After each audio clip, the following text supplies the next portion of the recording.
lot to be said in this short part of Scripture. But this morning we're going to look at Gideon, a very good judge of Israel. There's a lot to be said about Gideon, but man, I can identify with Gideon probably more so than all the rest. Because Gideon, it seems so many times he was unsure of himself.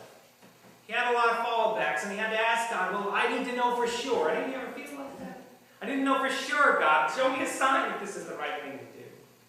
He was so much like I see myself sometimes, questioning myself and questioning the things that I do. And all of us can identify with that with Gideon.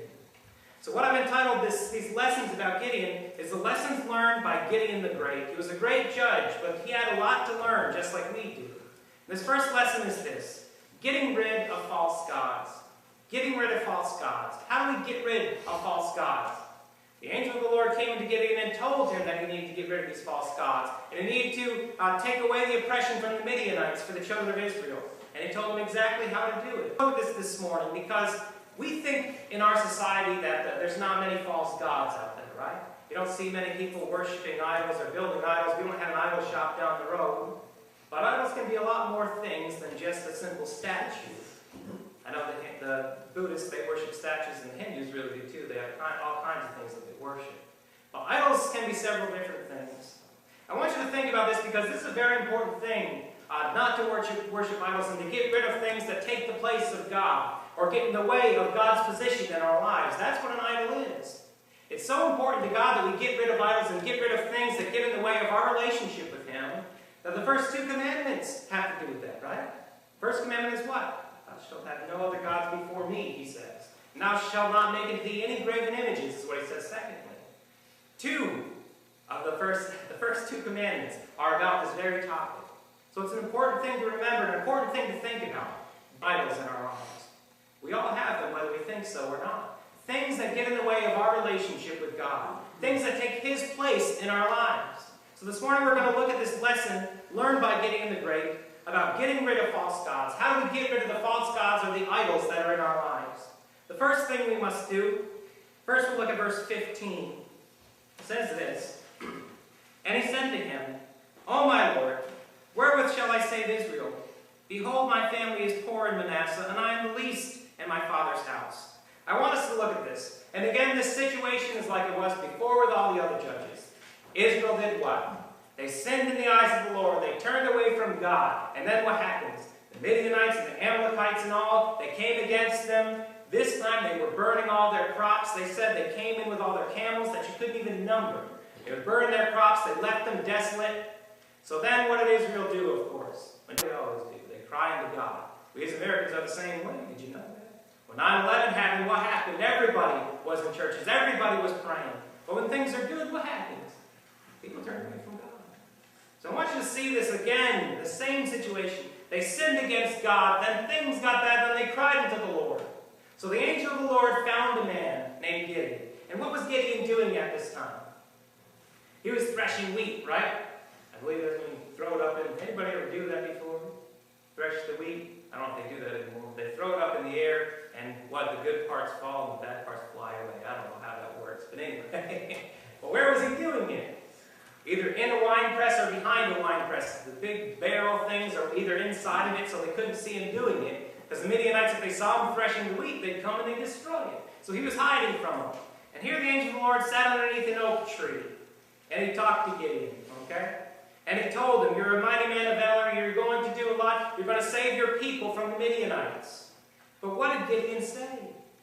He said, man, I'm nothing. He said, how am I supposed to save Israel? He said, my father's poor in Manasseh, and I'm the least in my father's house. He said, how am I supposed to do this?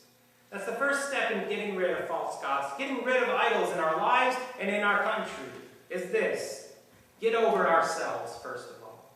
Get over ourselves. That's why I said I can identify with Gideon, man, because he put himself down and says, look, man, I'm nothing. I come from a poor family. I'm the youngest person in my family. How in the world am I supposed to do this? The reason I identify with that when he says I'm the least in my father's house, you know, I've got 4 other brothers, and I'm the shortest out of all of them. I'm not the youngest, but even my youngest brother is taller than I am. My oldest brother, he's mean to me sometimes, but he used to call me the little one. Anyway, that's how I would say, God, how am I supposed to do this? Look at me, I'm a short guy here, right? Get over ourselves, okay? We need to get over our shortcomings, our problems. First thing I want you to look at about getting over ourselves. Verse 12 through 16. It says, "And the angel of the Lord appeared unto him, and said unto him, The Lord is with thee, thou mighty man of valor. And Gideon said unto him, O my Lord, if thou be with us, why then is all this befallen us? And where be all these miracles which our fathers told us, saying, Did not the Lord bring us up from Egypt?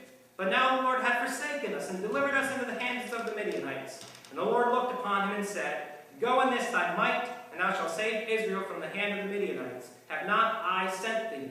And he said unto him, O my Lord, wherewith shall I save Israel?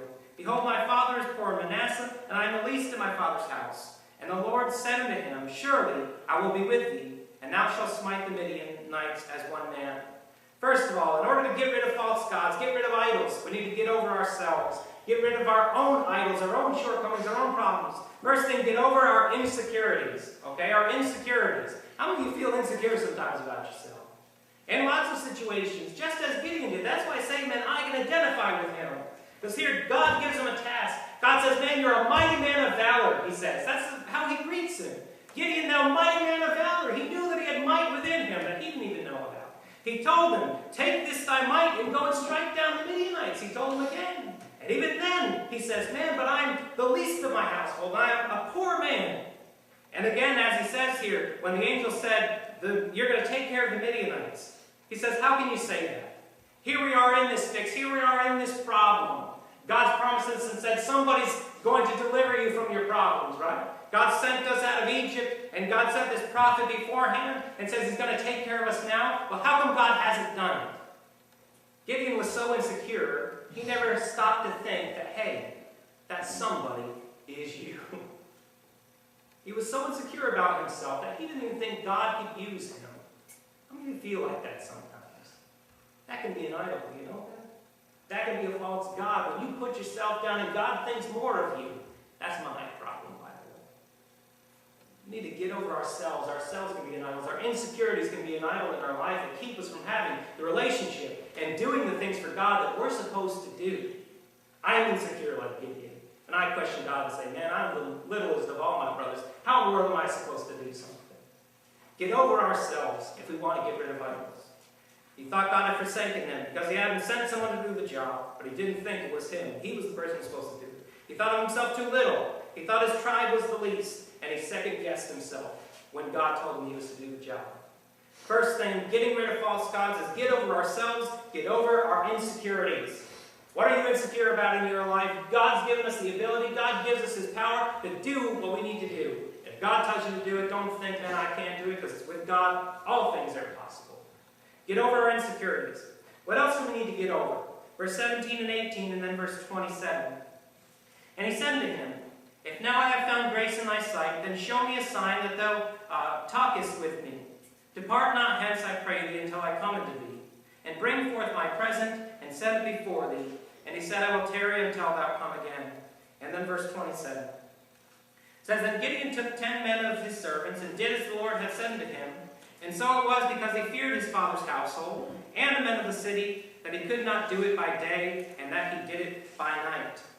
First of all, if we want to get rid of false gods, if we want to get rid of idols, if we want to get rid of the things that are keeping us from the relationship with God we should have, and keeping our people, our church, our country from where they should be, first we need to get over our insecurities, and secondly, we need to get over our doubts and fears. Gideon was a man of doubt, as we see here, okay?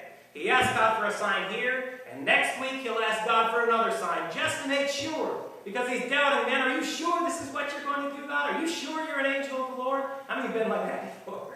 When God gives you a clear answer to a question you have, and what do we do? You sure that's what you want me to do, God? Huh? We've all been there. But in order to get rid of these false gods, what did Gideon need to do? He needed to get over his doubt. His doubt in himself, his doubt in even the messenger from the Lord. And not only his doubt, but also his fear. When did he choose to go down and to cut down Baal's altar in Baal's grove? As it says in verse 27, he chose to do it when? By night. Read a lot up on this. I've read a lot of commentaries on this one verse. Some say that he did it by night because if he did it during the daytime, the whole city would have came and stopped him from doing so. That may be true. But I know what the Bible says. It says because he feared his father's household.